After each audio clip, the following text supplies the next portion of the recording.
तो इस प्रकार माता पार्वती जो है परेशान है कि हमको अमर कथा सुनाइए, क्योंकि अमर कथा है क्या, जिसको श्रवण करने से अमृत की प्राप्ति हो जाती है।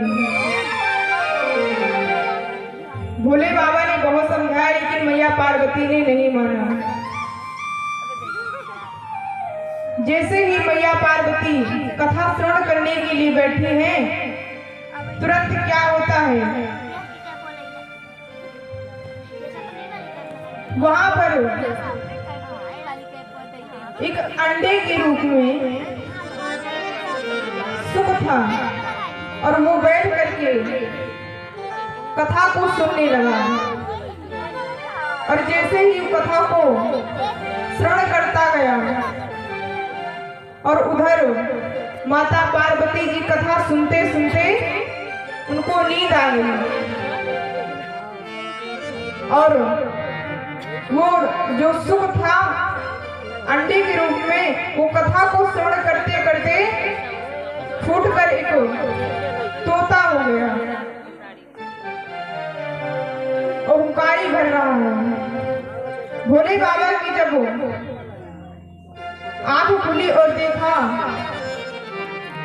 कि माता पार्वती तो नींद में है और ये ओंकारी कौन भर रहा है, जैसे ही अपना त्रिशूल लेकर के दौड़े, तुरंत ही वो तोता जाकर के उड़ गया।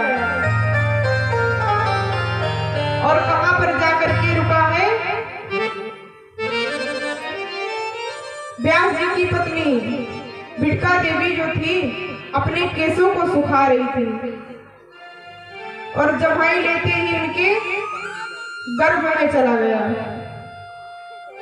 अब यहाँ पर बात आएगी कि कहीं मुझसे कोई गर्भ धारण होता है, लेकिन ये भगवान की माया है, भगवान की माया को कोई नहीं जान सकता।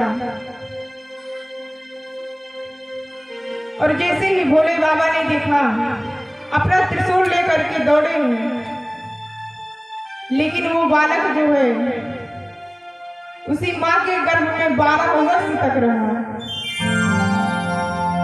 और इधर जब यहाँ पर व्यास जी ने देखा, तुरंत ही भोले बाबा से पूछने लगे कि आप क्यों यहाँ पर आए हैं। व्यास जी ने कहा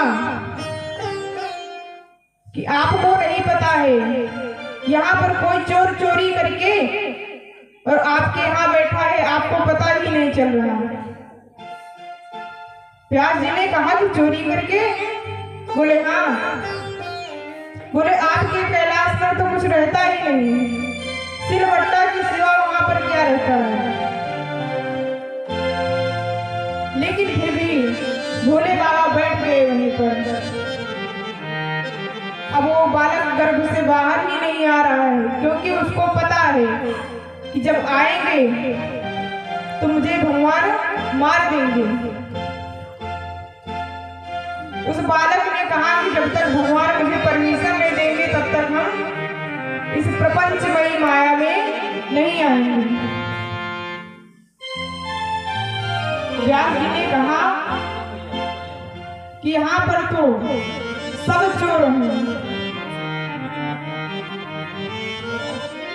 भोले बाबा ने कहा कि आप कैसे सबको चोर बता रहे हैं। तब क्या कहते हैं, भोले बाबा तो सबको दान देते हैं, लेकिन क्या हुआ, यहाँ पर जिस प्रकार से बताया है कि सब चोर होते हैं, कि देखे सो सब चोर जगत में, देखे सो सब चोर, देखे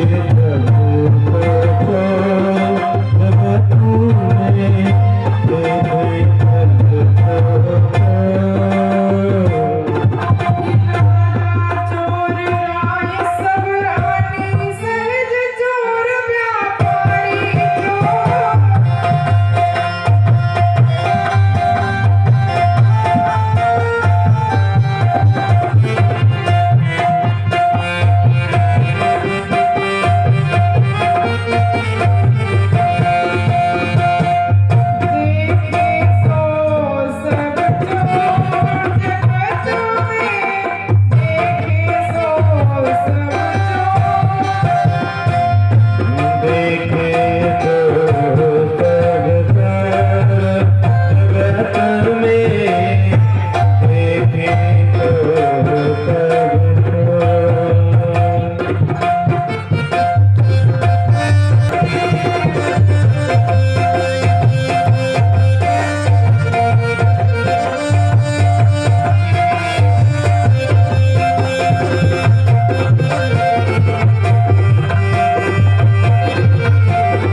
शंकर भगवान से कि सब तो चोर होते हैं, चोर कौन नहीं, सब चोर होते हैं। क्योंकि जब अमर कथा को सुन करके वो तोता जो है अमर हो गया है और ये विचार कर रहा है कि जैसे मैं गर्भ से बाहर आऊंगा